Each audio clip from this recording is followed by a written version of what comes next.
Good morning बच्चों। आज पढ़ रहे हैं क्लास 8 की हिंदी ग्रामर। चलिए पढ़ते हैं। चैप्टर फर्स्ट, व्याकरण और बोली। सभी व्यक्तियों को अपने भावों और विचारों को एक दूसरे तक पहुंचाने की आवश्यकता पड़ती है। मनुष्य कुछ ध्वनियों का उच्चारण करता है जिन्हें सुनकर सुनने वाला श्रोता बोलने वाले वक्ता के विचारों या भावों को ग्रहण कर सके। यानी कि हर इंसान को अपने विचार और भावों को एक दूसरे तक पहुंचाने की आवश्यकता होती है। मनुष्य कुछ ऐसी ध्वनियों का भी उच्चारण करता है जिन्हें सुनने वाला श्रोता और बोलने वाले के विचार भावों को एक दूसरे को समझ सके। कभी कभी यह कार्य संकेतों या चिन्हों अस्पष्ट ध्वनियों द्वारा भी किया जाता है। कभी कभी यह कार्य संकेतों यानी इशारों के द्वारा भी किया जाता है, परंतु इन्हें भाषा नहीं कहा जा सकता।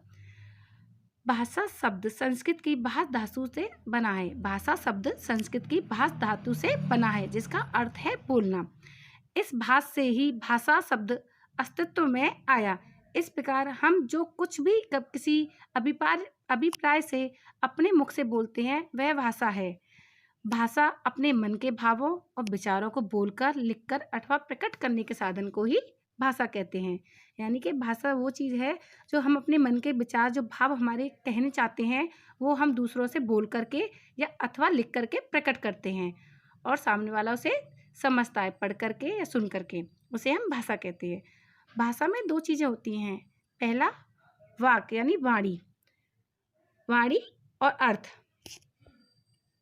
दोनों अभिन्न होते हैं, क्योंकि जिस भाषा का प्रयोग हम करते हैं उसमें अर्थ होता है, वह सार्थक होती है। संसार में अनेक भाषाएं बोली जाती हैं। संसार के लगभग 2/3 लोग ये 10 भाषाएं बोलते हैं। हिंदी में उनमें तीसरा स्थान है। मतलब संसार में जितने भी मनुष्य हैं, लोग हैं, उनमें से 2/3 लोग 10 भाषाएं बोलते हैं, जिनमें से हिंदी में तीसरा नंबर है। हमारे भारतीय संविधान में 18 भाषाओं को राष्ट्रीय भाषा के रूप में स्वीकार किया गया है। हमारे संविधान में 18 भाषाओं को राष्ट्रीय भाषा के रूप में स्वीकारा गया है। ये भाषाएं उर्दू, गुजराती, संस्कृत, पंजाबी, असमिया, नेपाली, कश्मीरी, मलयालम, बांग्ला, तेलुगु, मणिपुरी, मराठी, सिंधी, कोंकणी, तमिल, हिंदी, उड़िया और कन्नड़, ये सभी भाषाएं हैं। भाषा के रूप। मनुष्य प्राय 2 प्रकार से अपने विचार प्रकट करता है। यानी मनुष्य अपने 2 प्रकार से विचारों को प्रकट कर सकता है। फर्स्ट बोलकर, सेकंड लिखकर। इस प्रकार भाषा के 2 रूप हो जाते हैं। फर्स्ट मौखिक भाषा, सेकंड लिखित भाषा। मौखिक भाषा, मौखिक अर्थात मुख से बोली गई। मौखिक भाषा यानी मुख से बोले जाने वाली भाषा। मनुष्य ने सर्वप्रथम मौखिक या कथित भाषा का ही प्रयोग करना सीखा है। मनुष्य ने सबसे पहले कौन सी भाषा को सीखा है? बोलने वाली यानी मौखिक भाषा को। यह ध्वनियों से प्रकट की जाती है, यानी कि यह बोलने के लिए ध्वनियों का जो इस्तेमाल किया जाता है या प्रकट की जाती है। भाषा का यह रूप परिवर्तनशील होता है। भाषा का यह रूप परिवर्तनशील होता है, यानी कि हम कुछ बोल रहे हैं और कुछ बोल सकते हैं या कुछ निकल गया तो हम उसे परिवर्तन कर सकते हैं, कुछ और बोल सकते हैं। लेकिन सेकंड भाषा लिखित भाषा, मन के भावों तथा विचारों को जब लिखकर प्रकट किया जाता है तो यह भाषा का लिखित रूप कहलाता है। अब आगे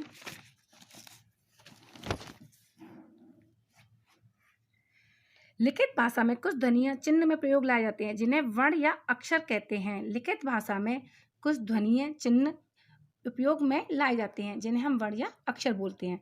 भाषा के दोनों रूपों में अंतर। लिखित भाषा में ये अगर हम कुछ लिख भी देते हैं तो बदला नहीं जा सकता। मौखिक भाषा में अगर हम कुछ कह रहे हैं लेकिन हमें कुछ और बढ़ा के बोलना है या बदल के बोलना है तो हम वो बोल सकते हैं, लेकिन लिखित भाषा में ये नहीं कर सकते, क्योंकि लिखित भाषा में एक बार हमने लिख दिया तो वो चेंज नहीं किया जा सकता है, वो ऐसे ही लिखा रहेगा। अब देखिए भाषा के दोनों रूपों में अंतर। भाषा का मौखिक रूप परिवर्तनशील है किंतु लिखित रूप में स्थिरता बनी रहती है। इस अंतर के कारण इसके लिखित रूप की महत्वता अधिक है। मैंने समझाया था ना अभी आपको कि लिखने के बाद में जैसे हमने लिखा है वो उसी रूप में लिखी रहेगी, और मौखिक का ये है कि हम परिवर्तन कर सकते हैं। इस अंतर के कारण लिखित रूप की महत्वता अधिक है। भाषा के लिखित रूप के कारण ही हमारी प्राचीन साहित्य सुरक्षित रह पाई है। विश्व का अधिकांश कार्य इसी के द्वारा संपन्न होता है। यानी लिखित भाषा के कारण हमारी जो प्राचीन साहित्य है वह सुरक्षित रह पाई है और अधिकतर काम जो होता रहे, जो कार्य है वो संपन्न हो पाया है। किससे? लिखित भाषा से। आज के लिए इतना ही। अब आपके लिए होमवर्क आपको फिर पूरे करने हैं। जैसे भारतीय संविधान में खालिस्तान भाषाओं को मान्यता दी गई है। भारतीय संविधान में कितनी भाषाओं को मान्यता दी गई है? 18।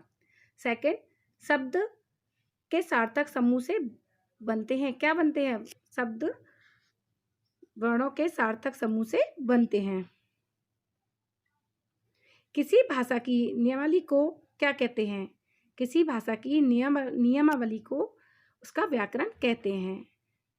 भाषा की सबसे छोटी इकाई क्या है?